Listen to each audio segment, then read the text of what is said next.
जदि आपण मैंने पोटल खाइबा को पसंद करंतिनी बा पोटलर सेई सब पुराना रेसिपी खाई खाई बोर हो गलेनी ताहले चलंतु आज आम पोटल रे दुईटी नुआ सहज स्वादिष्ट रेसिपी बनैबा जहाँकि आपण मैंने भात सहित खाइबे बहुत बढ़िया लगिबो खास करके पखाल रे। नमस्कार, लता ओडिया किचन रे आपण समस्त को अनेक अनेक स्वागत।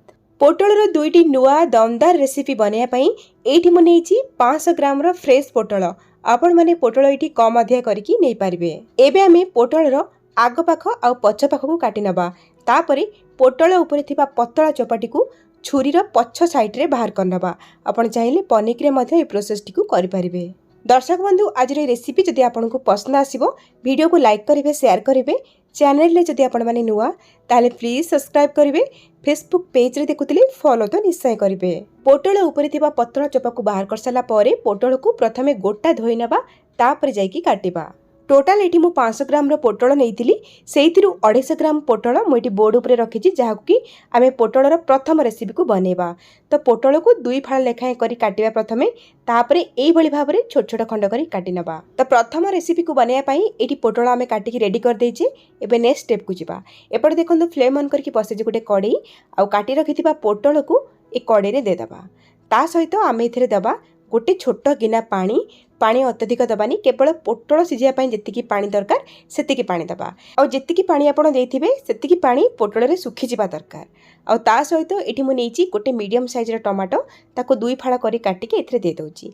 एबे आमे दे देबा स्वाद अनुसार लूण। तो लूण आमे पछरे भी पकेबा, केवल पोटल सिझिया पई लूण जेतिकी दरकार सेतिकी दे देबा। तो एबे कोन करिबा, गैस रो फ्लेम को मीडियम रखिबा और आकु कवर करिकी पोटल भल भाबरे सिझिला पर्यंत बा जो देइथिबा पानी भल भाबरे सुखिला पर्यंत आकु सिझेई नबा।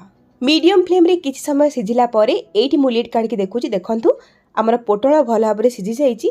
ता सहित आमे जो पानी गोटे किना देइथिले पोटल सिझिया पई सी भी एठी भलरे सुखी जाईची। तो एबे कोन करिबा, गैस रो फ्लेम को आमे ऑफ कर देबा आ ए पोटल को बाहर को नहीं आसीबा आ पूरा पूरा को ठंडा कर नबा। पोटल टमाटो ठंडा हो गला परे नबा गोटे मिक्सिंग जार और सेइथिरे आमे ए सब को दे देबा। तापरे पानी दबानी आकु चिकन करके ग्राइंड करके नहीं आसीबा।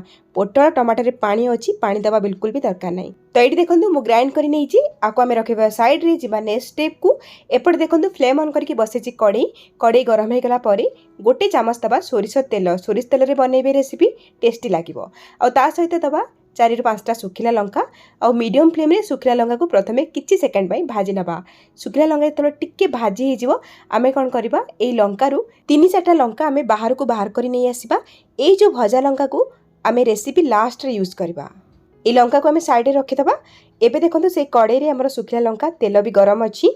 ता सहित आमे गोटे छोट चामच दबा कळा जीरा आउ किछि दे दबा भुरसंगा पत्र आउ किछि सेकंड पई भाजी नबा। तापरे एठी आमे दबा गोटे बडा चामच छेचा रसुण। तो मीडियम फ्लेम रे रसुण को आमे किछि सेकंड पई भाजी नबा। टिके बास्ना आसी जिबा, कंचा बास्नाटा पळै जिवो। तापरे दबा आमे गोटे बड़ साइज रो काटी रखिथिबा पियाज। पियाज को एठी मु लंबा लंबा करी काटी कि नेइची। पियाज ए रेसिपी रे टिके अधिका पड़िबो, अधिक स्वादिष्ट लागिबो। पियाज को मीडियम फ्लेम रे टिके लाल कलर हैला पर्यंत भाजी नबा। तो एठी देखंतु पियाज हमर भाजी हे गला। ए स्टेज रे आमे ऐड करबा स्वाद अनुसार लूण।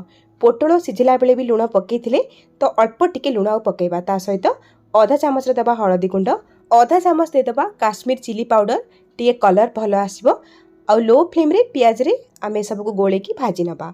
टिके भाजी गला परे आमे पूर्वरु जो पोटल टमाटो को बाटी की रखिथिले ना, ताकू ए स्टेज रे ऐड करबा। पानी एक्स्ट्रा बिल्कुल भी यूज करबेनी। तो एबे आमे गोळे नबा सब को आ फ्लेम को मीडियम रे रखिबा।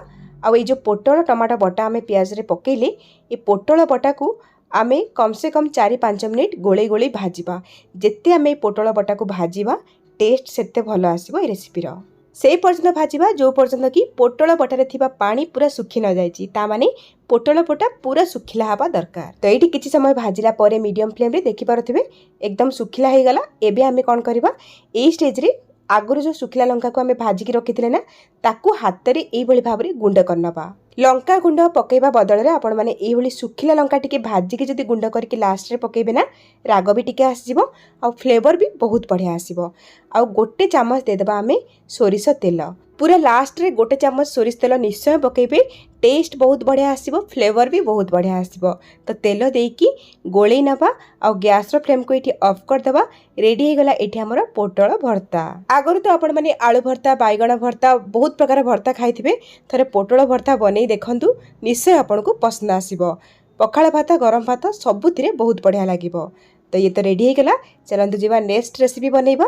पोटलर सेकेंड रेसिपी बनैया बड़का आमर 250 ग्राम पोटल थिला, ताको एठी मु नेइची। जो पोटल को आमे चोपा बाहर करके धोईकी रखिथिले। तो एठी देखंतु एभली गोटे ग्रेटर नेइची, आ सेई ग्रेटर रे मु सब पोटल को ग्रेट करि नउची। जदि ग्रेटर नथिबो आपण चाहिले पोटल को एकदम छोट छोट करके काटि पारिबे, किंतु ग्रेट कले सुविधा होई थाए। पोटल को कोरिला बेले जदि बड़ खंड किछि रहि जाउची, ताको पुनी थरे कोरि नियंतु। तो एभली भाबरे मु एठी सब पोटल को कोरि नेइची।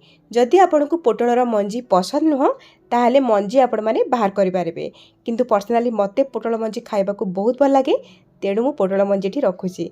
काहाको पोटल मंजी खाइबा को भल लागे मते कमेंट सेक्शन रे निश्चय जणैबे। कोरि रखिथिबा पोटल रे आमे दबा गोटे बड़ साइज रे लंबा लंबा करि काटि रखिथिबा पियाज, गोटे बड़ चामच अदा रसुण छेचा, आउ दे देबा किछि भुर्संगा पत्र। ए सब जिंस को भल भाबरे बाइंडिंग करिया पई आमे दबा एठी 3 बड़ चामच बेसन। ता सहित आमे ए रेसिपी को टिके कुरकुरा बा क्रिस्पी करिया पई 2 बड़ चामच दे देबा कॉर्नफ्लोर। आपण माने कॉर्नफ्लोर जगह रे चाउल चूना मध्ये नै परिबे। स्वाद अनुसार दे देबा लूण।